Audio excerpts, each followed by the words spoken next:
Now we learn about the types of epithelium on the basis of their function. It is of 4 types: sensory epithelium, germinal epithelium, ciliated epithelium, and glandular epithelium. On the basis of function, sensory epithelium bears sensory or hair. That sensory hair help in receiving the impulse.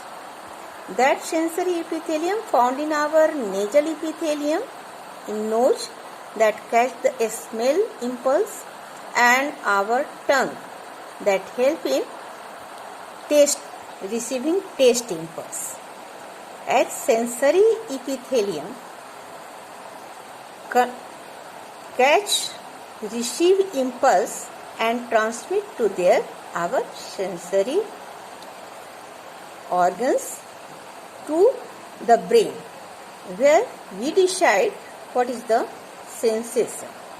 This way, sensory epithelium found in our sense organ. Okay. Then second, you see germinal epithelium.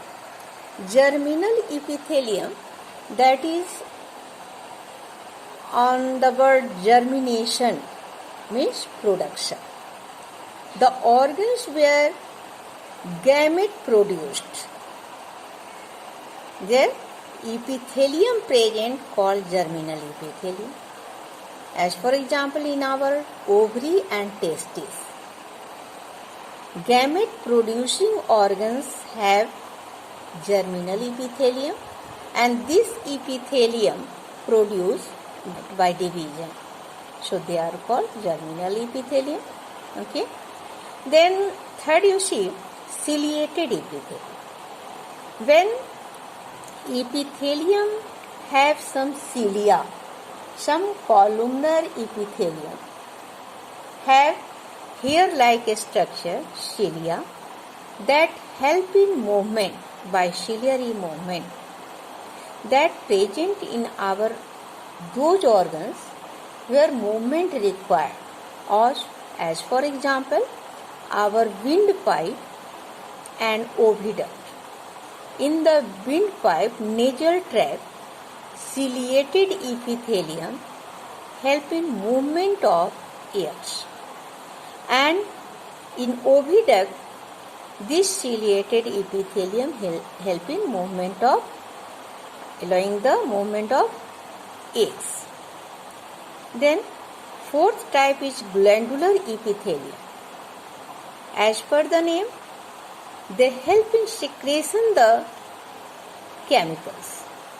Our glands produce hormones or some chemicals, enzymes, etc. As for example, our intestinal gland, gastric gland, pancreatic gland, they provide some enzymes, digestive enzymes, and some provide some hormones.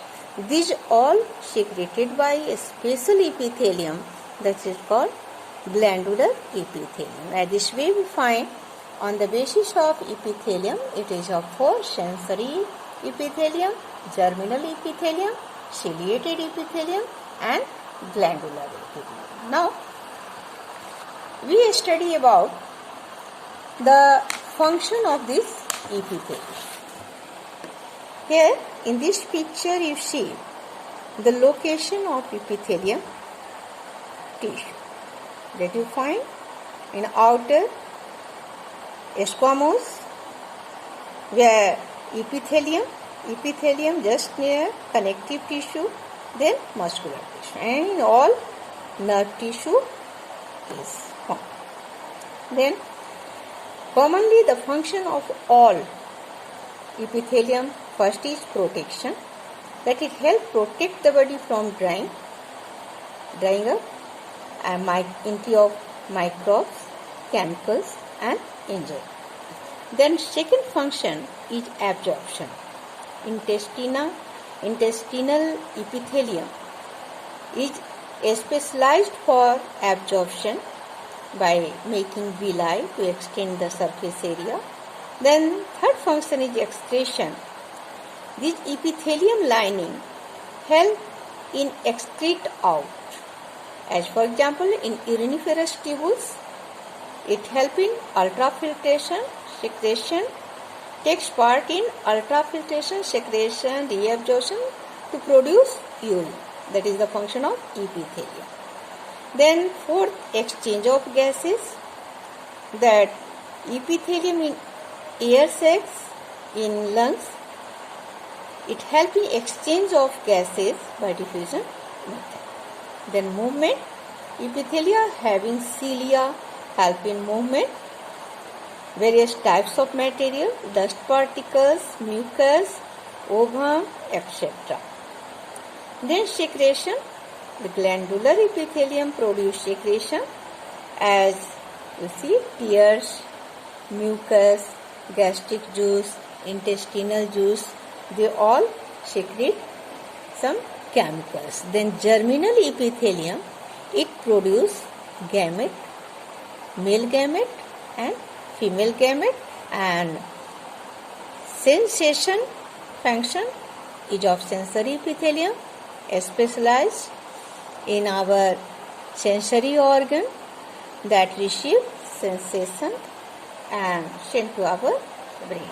As this week, we study about different types of epithelium tissue, and you study, draw it better, their arrangement you see here. And now next video we study about second type of animal tissue, connective tissue. Okay.